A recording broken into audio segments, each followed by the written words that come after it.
Hey, welcome back everyone to Pandemic Gaga's Bible Study. We're still in Revelation. We're in chapter 12. We're going to look at chapter 12 today. And oh my goodness, y'all, it is so full of symbolism.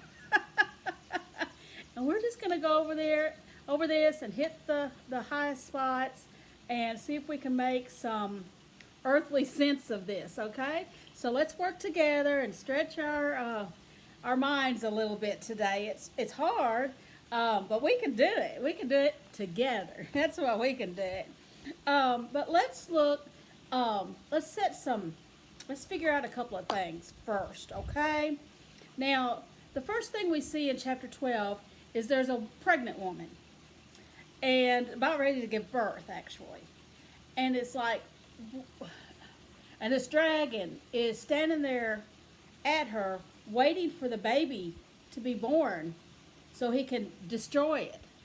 Now, my goodness gracious, sci-fi movie there. But what does all that mean? I don't know why the symbolism is so many symbolic things.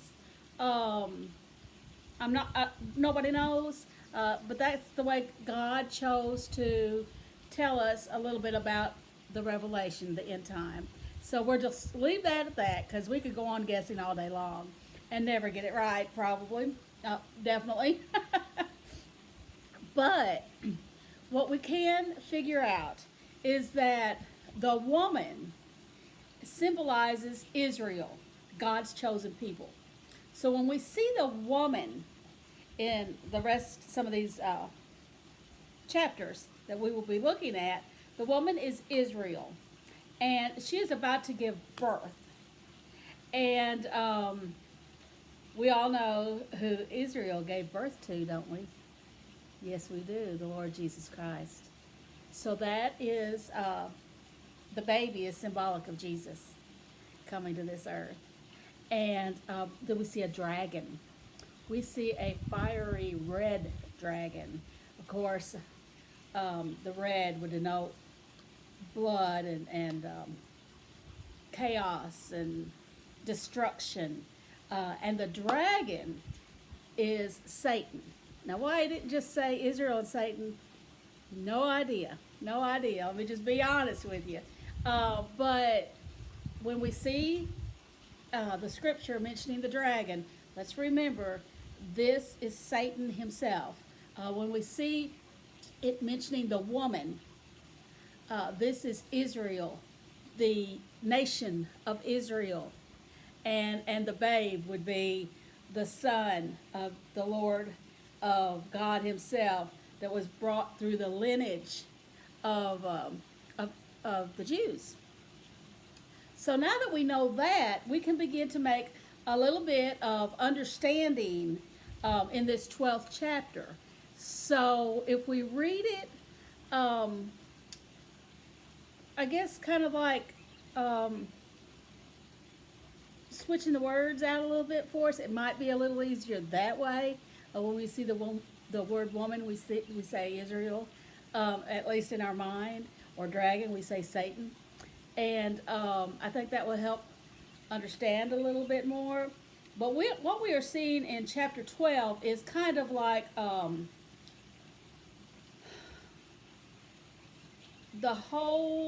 it's kind of like, here's the way I kind of would describe it from my little pea brain, is, remember John is looking into heavenly things, okay? So when we on earth look at the birth of Christ,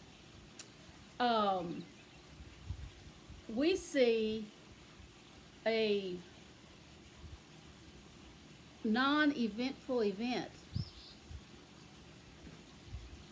Because when Jesus was literally born on this earth, nobody knew here on earth.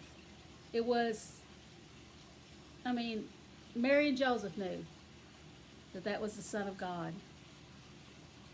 And that was it. It was just so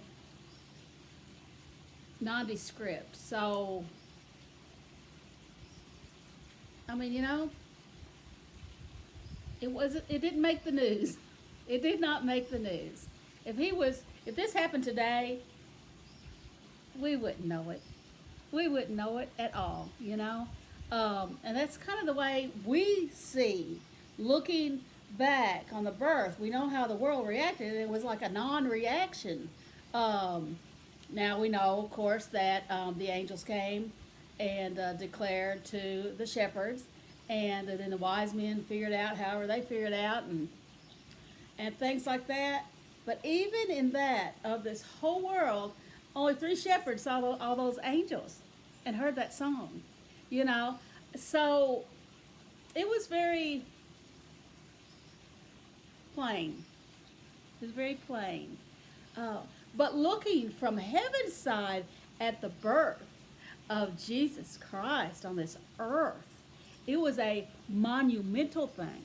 Now we realize now, looking back, that it was indeed monumental to us, but at the time, it wasn't. It wasn't. Not at that moment of his birth.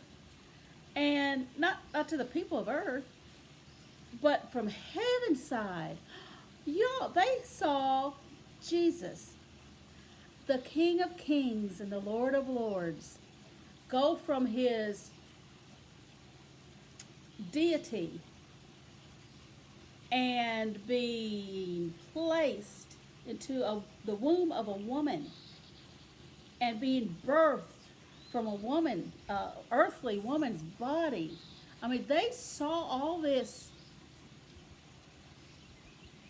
happening from a very different vantage point than we did. And so John, being in heaven, he's kind of turned around and looking at that vantage point. And looking at that vantage point, and then us now, after years later, after Christ's death and resurrection, really, those of us after all that happened, we can look back and see. But at the moment, there was nothing to see. You know what I'm saying? From a human standpoint. But from a heavenly standpoint, there was so much to see. God himself, in the person of Jesus, had like with lack of a better word, turned himself into a human being that can sin. God knows no sin.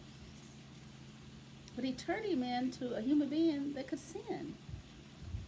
That could go through the emotions that we humans go through.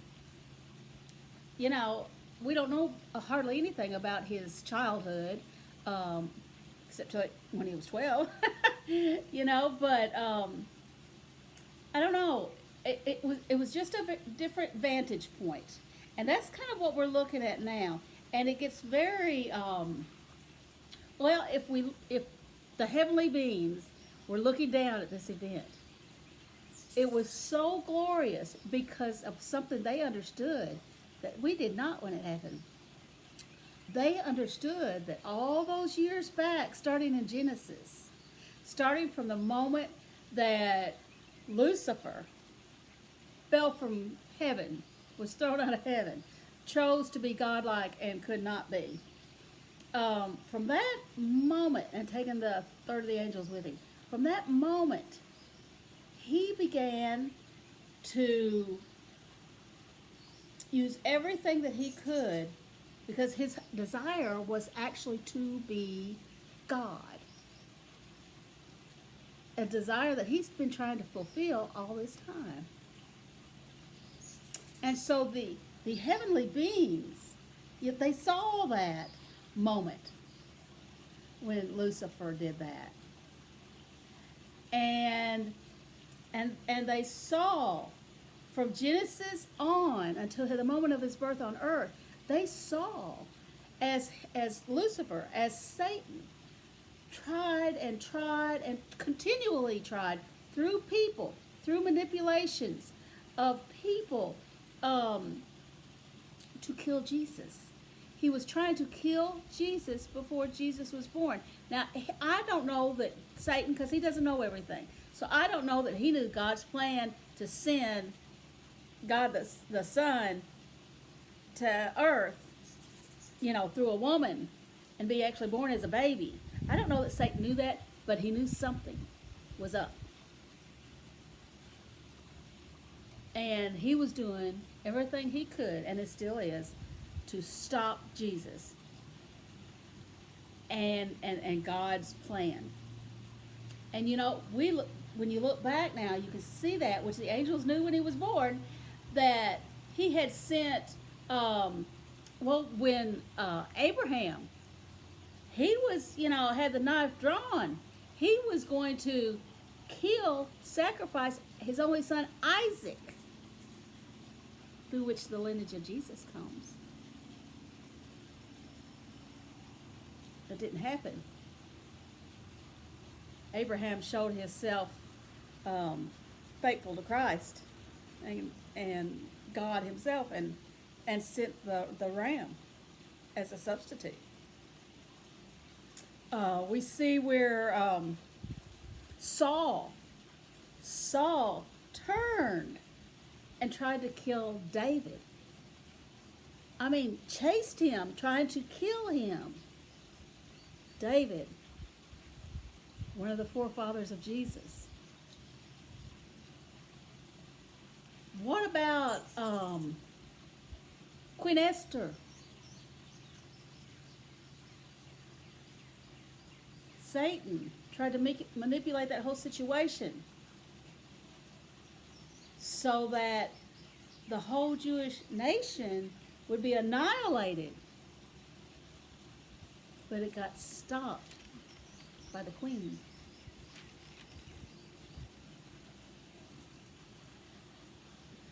Rahab was a harlot, a prostitute. But she turned to Christ.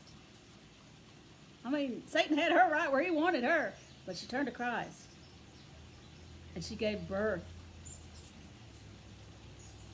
to Boaz. Wow. The lineage of Jesus. Satan has been doing this and doing this and doing this and doing this. King Herod. What if he found him when he was first born? But God said, get up, Joseph. You need to take the mother and the baby elsewhere, and I'll tell you when you can return. Satan has been trying to kill the Savior of the world. He didn't know how, probably, the Savior of the world was coming, or what it would look like, or anything else.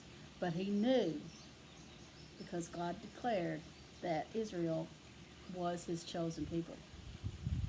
And so all Satan needed to do was kill the nation of Israel. And he used any means and every means, and still is. What about the Holocaust? Think he worked through Hitler? Oh, yeah. Oh, yeah. He annihilated a lot of those sweet Jewish people. But not all of them. Not all of them. They're God's chosen people. But Satan had been working and working and working since he came down to this earth, became the king of this earth, however you want to put it, in control, because the Lord allowed him to. I don't know, however you want to put all that, but he has been working nonstop. And his minions, and he's been directing them, and any human being that would allow him into their lives and that would follow his directives, like Hitler, like a lot of people. Any means that he could use, he did, great or small, to kill the nation of Israel.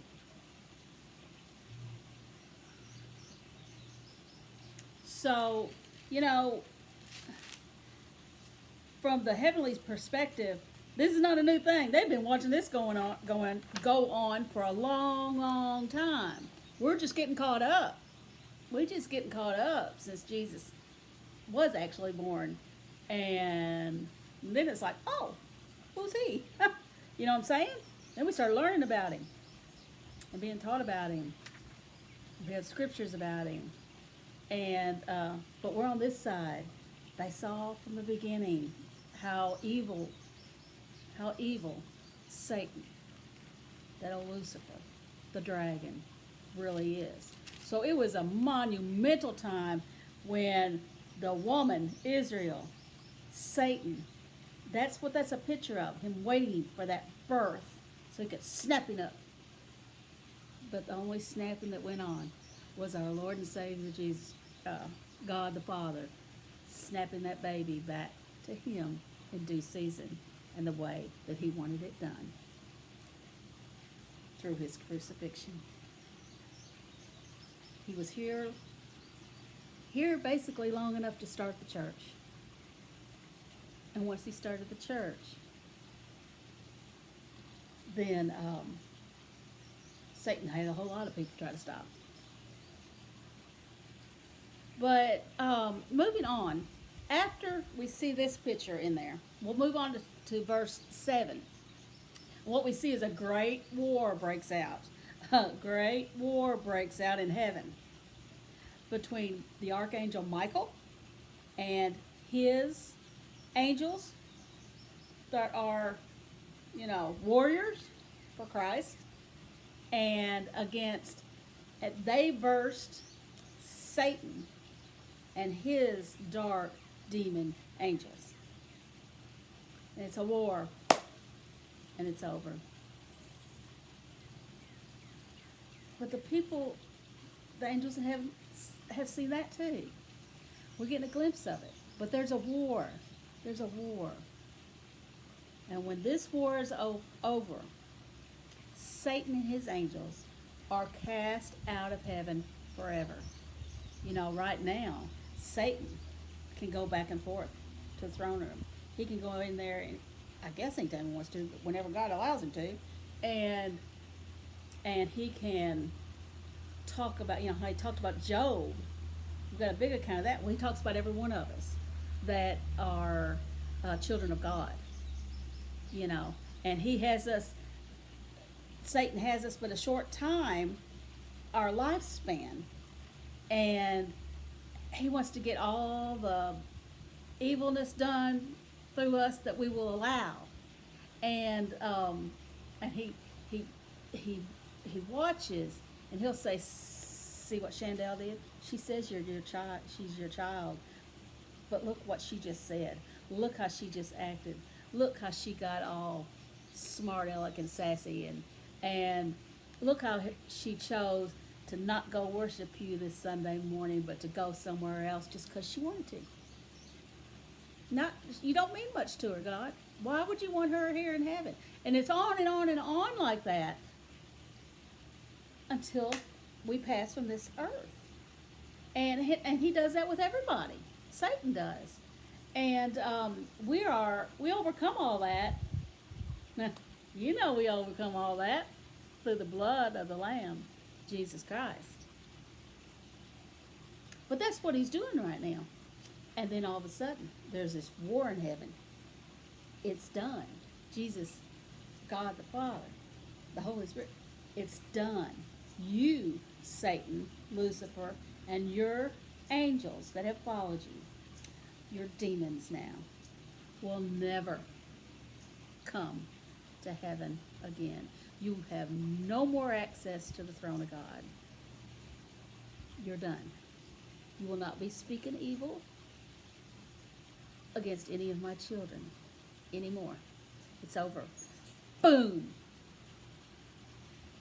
Pew! He's thrown right to earth. Now, from Satan's perspective, when that happens, he's ticked. He is angry, like we cannot even imagine. And he knows that he only has pretty much 3.5 years left to do his evilness to get the rest of the people that's on the earth to his side, to his hell. Um, it's all out. It's all, he has no other days. The countdown's on. So he's going to give it all he's got. Like we have never, like the earthlings, earth people have never seen before. And that's the last half of the tribulation. That's the last half of this tribulation. And so when he gets knocked to earth and heaven's gates closed on him, havoc's gonna wreak havoc.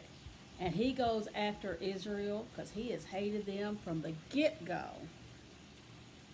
Because he knew that was God's favorite people. That's who God, now he knows for sure, that's who God used to bring Jesus Christ on earth.